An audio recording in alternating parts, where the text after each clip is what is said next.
भगवान शिव के सभी भक्तों को आने वाली महाशिवरात्रि की शुभकामनाएं। महाशिवरात्रि का पर्व भगवान शिव की आराधना का विशेष दिन है। इस दिन शिव भक्त उपवास रखते हैं, रात्रि का जागरण करते हैं और भगवान शिव का अभिषेक करके उनकी कृपा प्राप्त करते हैं। इस पर्व के पीछे कई कथाएं प्रचलित हैं। हम आपको आज महाशिवरात्रि के उपलक्ष्य में कुछ कथाएं सुनाएंगे। सबसे पहले हम सुनाते हैं समुद्र मंथन और महाशिवरात्रि का क्या संबंध है। जब देवता और असुरों ने अमृत प्राप्त करने के लिए समुद्र मंथन किया, तब उसमें से कई दिव्य रतन जड़ित वस्त्र, कामधेनु और उच्च शर्वा नामक घोड़ा, हाथी, अप्सराएं और अंत में हलाहल विष निकला। यह विष इतना जहरीला था कि इससे संपूर्ण सृष्टि के नष्ट होने का खतरा हो गया। देवता और असुर घबराकर भगवान शिव के पास गए और उनसे इस संकट से उबारने की प्रार्थना की। शिव जी ने संसार की रक्षा के लिए उस विष को अपने कंठ में धारण कर लिया, जिससे उनका कंठ नीला हो गया और वे नीलकंठ कहलाए।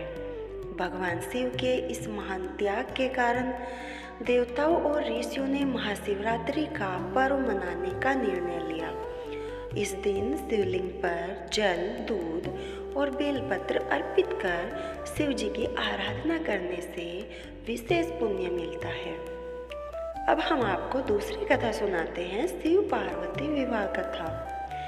एक और कथा के अनुसार महाशिवरात्रि के दिन भगवान शिव और माता पार्वती का विवाह संपन्न हुआ था। भगवान शिव की पहली पत्नी माता सती थी, जो राजा दक्ष की पुत्री थी। राजा दक्ष ने जब यज्ञ किया तो उन्होंने शिव जी का अपमान किया और सती को आमंत्रित नहीं किया, लेकिन सती अपने पति का अपमान सहन न कर सकी और यज्ञ कुंड में कूदकर अपने प्राण त्याग दिए। सती के त्याग से भगवान शिव अत्यंत क्रोधित हुए और उन्होंने वीरभद्र को उत्पन्न कर दक्ष का यज्ञ नष्ट कर दिया। बाद में माता सती ने पार्वती के रूप में हिमालय राज के घर में जन्म लिया। उन्होंने घोर तपस्या कर भगवान शिव को पुनः पति रूप में प्राप्त किया। माता पार्वती की तपस्या से प्रसन्न होकर शिव जी ने उनसे विवाह किया। इस विवाह महाशिवरात्रि के दिन संपन्न हुआ था, इसलिए इस दिन को अत्यंत शुभ माना जाता है। अब एक और कथा है शिकारी और बीलपत्र की। एक बार एक शिकारी जंगल में शिकार करने गया, लेकिन उसे कोई शिकार न मिला। वह भूखा प्यासा एक वृक्ष पर चढ़कर बैठ गया। संयोग से वह वृक्ष एक बेल वृक्ष था, जिसके नीचे एक शिवलिंग था। शिकारी के पैरों की हलचल से बेलपत्र टूटकर शिवलिंग पर गिरते गए। इसके अलावा शिकारी ने भूख प्यास से व्याकुल होकर पूरी रात जागरण किया। यह सब अनजाने में हुआ, लेकिन भगवान शिव प्रसन्न हो गए और उसे पापों से मुक्त कर मोक्ष प्रदान किया। इस कथा से सीख मिलती है, यदि कोई अनजाने में भी भगवान शिव की आराधना करता है, उसे भी शिव प्राप्ति होती है।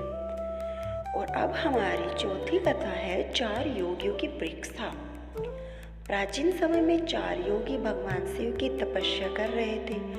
शिव जी ने उनकी तपस्या की परीक्षा के लिए भयंकर रूप धारण कर लिया।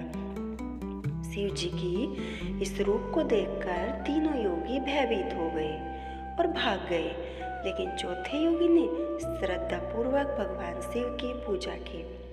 भगवान शिव उनके समर्पण से प्रसन्न हुए और उन्हें वरदान दिया, जो भी इस दिन पूरी श्रद्धा और भक्ति के साथ शिव की पूजा करेगा, उसे मोक्ष की प्राप्ति होगी।